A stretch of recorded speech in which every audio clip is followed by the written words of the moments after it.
Assalamualaikum warahmatullahi wabarakatuh.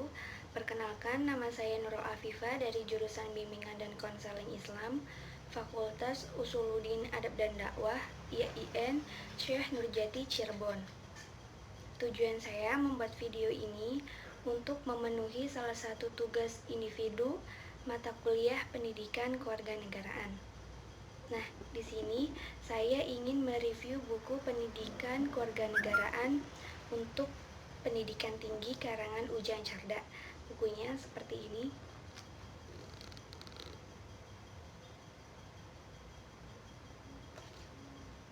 Buat teman-teman yang mau beli buku seperti ini, bisa di toko buku, di Gramedia, atau bisa juga lewat aplikasi online shop. Sebelum mereview buku ini, teman-teman tahu kan pengertian dari pendidikan kewarganegaraan itu apa? Dan pentingkah pendidikan kewarganegaraan bagi mahasiswa? Pengertian pendidikan kewarganegaraan itu suatu mata pelajaran yang mengajarkan mengenai hubungan antar warga negara serta membangun rasa bela negara agar suatu saat dapat diandalkan oleh negara. Dan pendidikan kewarganegaraan itu penting bagi mahasiswa karena kita sebagai mahasiswa harus mengetahui hak dan kewajiban kita sebagai warga negara Indonesia dan menjadi mahasiswa yang berpikir kritis mengenai permasalahan-permasalahan yang ada di Indonesia, dan diharapkan pendidikan kewarganegaraan dapat membuat mahasiswa menjadi lebih mencintai damai, tidak menyukai keributan, dan selalu menyelesaikan masalah dengan kepala dingin. Ini sebenarnya penting bukan buat mahasiswa aja, tapi bagi seluruh warga negara Indonesia juga penting. Dan tentunya mata pelajaran pendidikan kewarganegaraan udah kita pelajari dari mulai kita SD, SMP, SMA, bahkan sampai ke perguruan tinggi. Hanya aja yang membedakan tingkat pembahasannya. Kalau misalkan di SD, SMP itu belajar cuma dasar-dasarnya aja.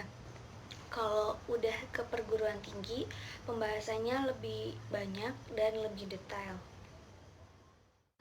Kita mulai review dari covernya dulu. Menurut saya covernya itu simple, warnanya juga cerah, ada gambar bendera merah putih dan burung garuda. Di dalam buku ini berisikan 331 halaman dari bab 1 sampai bab 7. Bab 1 mengenai orientasi terhadap pendidikan kewarganegaraan. Bab 2 memahami identitas nasional sebagai karakter bangsa Indonesia. Bab 3 memahami Pancasila sebagai ideologi bangsa dan negara. Bab 4 memahami negara, konstitusi, dan warga negara.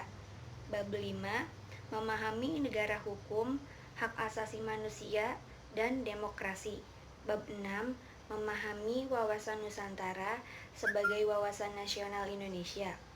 Dan yang terakhir, bab 7 memahami ketahanan nasional dan integrasi nasional Indonesia. Dan dari yang sudah saya baca-baca, kesimpulannya menurut yang saya pahami dari buku ini, bahwa pendidikan kewarganegaraan itu sebagai upaya penanaman dan pertumbuhan serta pengeluaran kesadaran bela negara dan menjadi warga negara yang demokratis, berkembangnya potensi peserta anak didik agar menjadi manusia beriman dan bertakwa kepada Tuhan Yang Maha Esa, berakhlak mulia, bertanggung jawab, dan cinta akan tanah air. Contohnya, cinta akan menggunakan produk-produk Indonesia, menerapkan nilai-nilai Pancasila ke dalam kehidupan sehari-hari, bangga akan batik, wayang, lagu daerah, dan berbagai keberagaman budaya Indonesia. Di Indonesia juga beragam akan kepercayaan.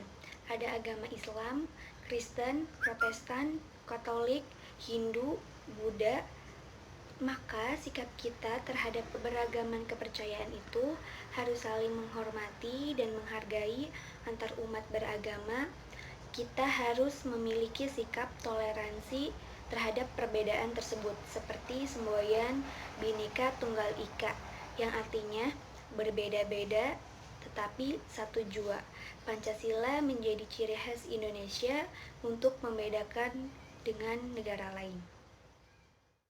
Pancasila sebagai dasar negara diharapkan dapat diterapkan dalam kehidupan sehari-hari kita sebagai warga negara Indonesia. Contoh penerapannya diambil dari sila pertama, ketuhanan yang Maha Esa. Sebagai umat muslim, kita harus bertakwa kepada Allah Subhanahu wa taala dengan mematuhi perintahnya dan menjauhi segala larangannya. Seperti yang kita ketahui, negara Indonesia negara berkepulauan, negara yang memiliki banyak pulau, penduduk, beragam suku bangsa dan kebudayaan. Dalam setiap suku bangsa pasti memiliki ciri khas masing-masing. Dengan banyaknya negara yang ada di dunia, pastilah diperlukan adanya identitas nasional di setiap negara. Hal ini berfungsi sebagai pembeda dari negara-negara lain. Beberapa bentuk identitas nasional Indonesia adalah bahasa Indonesia sebagai bahasa nasional atau bahasa persatuan, bendera merah putih sebagai bendera negara, Indonesia Raya sebagai lagu kebangsaan Indonesia, burung Garuda yang dijadikan sebagai lambang negara, Bhinneka Tunggal Ika sebagai semboyan negara, Pancasila sebagai dasar falsafat negara yang berisi 5 dasar yang dijadikan sebagai dasar filsafat dan ideologi negara Indonesia. Menurut Hamim, identitas nasional dapat diartikan sebagai jati diri nasional atau kepribadian nasional. Sedangkan menurut Kailan, istilah identitas nasional secara terminologis adalah suatu ciri yang dimiliki oleh suatu bangsa secara filosofis, membedakan bangsa tersebut dengan bangsa lain. Dan setiap bangsa mempunyai wawasan nasionalnya, yang merupakan visi bangsa yang bersangkutan menuju masa depan. Kehidupan berbangsa dalam suatu negara memerlukan suatu konsep, cara pandang, atau wawasan nasional yang bertujuan untuk menjamin kelangsungan hidup dan keutuhan bangsa dan wilayahnya, serta jati diri bangsa itu. Bangsa yang dimaksud adalah bangsa yang menegara, seperti halnya bangsa Indonesia, yang memiliki konsep wawasan nasional yang dikenal dengan wawasan Nusantara. Di Indonesia, sumber hukumnya adalah Undang-Undang Dasar 1945. Di dalam Undang-Undang Dasar terdapat pembukaan Undang-Undang Dasar dan batang tubuh Undang-Undang Dasar, di mana hakikat kedudukan pembukaan Undang-Undang Dasar menjadi sumber hukum yang lebih tinggi dibanding batang tubuh Undang-Undang Dasar itu sendiri.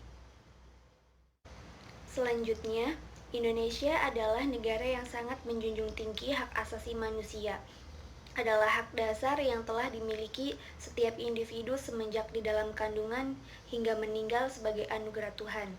Adapun contoh hak asasi manusia yaitu hak untuk hidup, hak kebebasan mengeluarkan pendapat, hak atas kedudukan yang sama di dalam hukum, hak atas kebebasan beragama, hak atas penghidupan yang layak, hak dalam memilih dan dipilih dalam suatu pemilihan umum, dan hak-hak yang lainnya. Dan menurut saya, kekurangan dari buku ini ada beberapa kata yang bahasanya kurang dapat dimengerti, dan kelebihan dari buku ini pembahasannya lengkap yang dijelaskan. Menurut saya juga buku ini lebih banyak manfaat dan kelebihannya daripada kekurangannya. Kita bisa lebih tahu jelas pembahasan dari poin-poin di dalam buku ini. Terima kasih, cukup sekian review dari saya. Wassalamualaikum warahmatullahi wabarakatuh.